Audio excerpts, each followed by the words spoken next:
Hey guys, this is Jen Farino from plusoils.com, and I'm going to go over today why essential oils don't work. So I often get this question from people who are using oils and they're saying, my oils aren't working, they're not doing anything. So it's one of three things. Either one, you're using the wrong oil. So maybe the oil you're using is bringing your body closer to where it needs to go, but you need a different one to really give it the kick.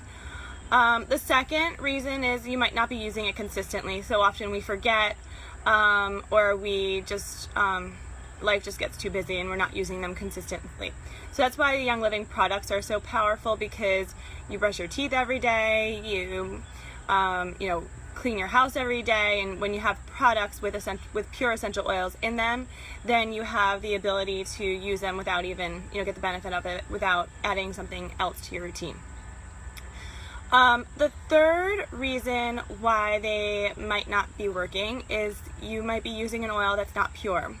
So it's a lot easier to go buy your oils from your local food store, or somewhere locally that has like tea tree oil or different lavender oil.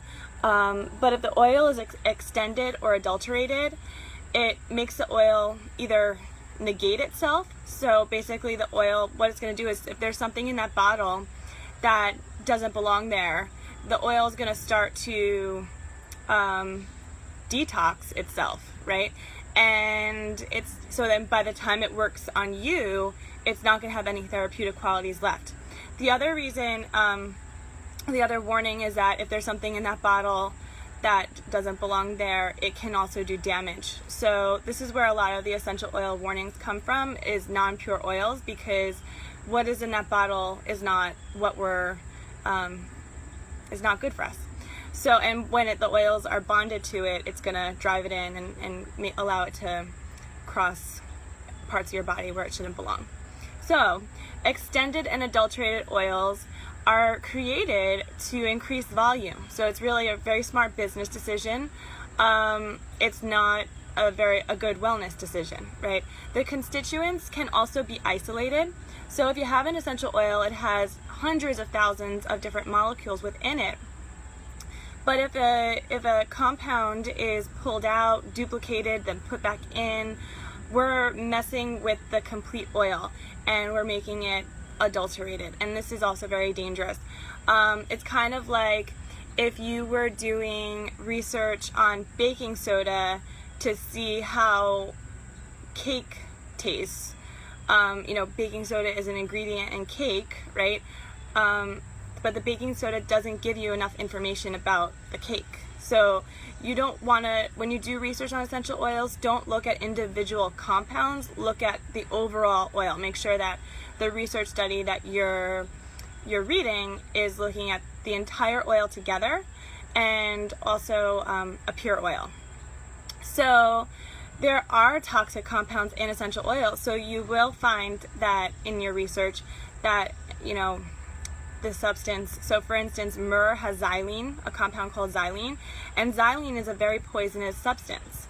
But together in myrrh, in the complete whole oil, myrrh is one of the safest essential oils in the world. It's commonly used at births and on newborns. So, if you did research on xylene and you made that assumption about myrrh, it's incorrect. So don't take the compounds out of context. Another example would be lavender. So when you go to your food store and you look up to buy lavender, or your health, your wellness store, wherever, even Walmart carries some fragrance grade oils now. So if you were to go to some brand name store to buy essential oils and you wanted lavender, what's in that bottle is probably not lavender. Most likely it has either a percentage or the whole thing is lavandin. So lavandin is very similar to lavender. It has camphor in it, and it's missing some other components. So what they do is, in the laboratory, they remove the camphor and they put in a compound called lanolin. So by doing that, they can fool the essential oil testing to that the constituents look like lavender. So they sell it as lavender, as pure lavender, and it's a much cheaper way to sell lavender, and that's why we, in the if you went to buy essential oil off the shelf, you'll probably be getting lavandin, not lavender. So another reason why oils may not do what you want them to do is that they might not be labeled properly. They might be something that they're not. The demand for essential oils is much greater than the supply worldwide. So that's why essential oil companies will look at laboratories to create substances that are not pure oils. It's cheaper to produce the compounds in a lab than it is to farm these oils specifically to make a pure oil. And you really have to be careful about labels. So 100% pure, nature identical compounds, nature identical oils. These are different ways to label a product as pure, and it's not, because there really is no standard for it on the market. So just to go over what a pure oil is, we're really looking for the Seed to Seal standard. This is what Young Living has created for you as a consumer to understand what is required in a pure oil. So Seed to Seal is looking at the seed, cultivation, distillation, testing, and the sealing of the bottle. So it's 5 steps, and you want your essential oil company to be able to have oversight on all those steps.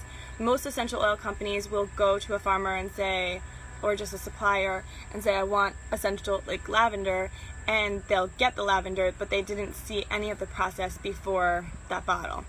So you want to make sure that your essential oil company knows how to prepare the soil, that there's no pesticides being used, that the soil is also treated with nutrients and minerals.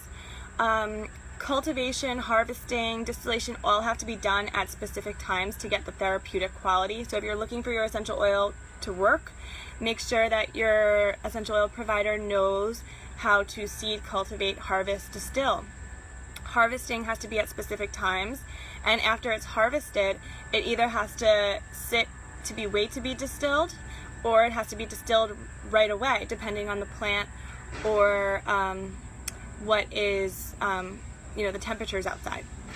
So you want your plants to be watered with clean water, you want it fertilized with organic fertilizers, and you want it supplemented with nutrients. So if the soil is lacking nutrients, you need that soil to be a healthy soil. So your farmer needs to understand all that information.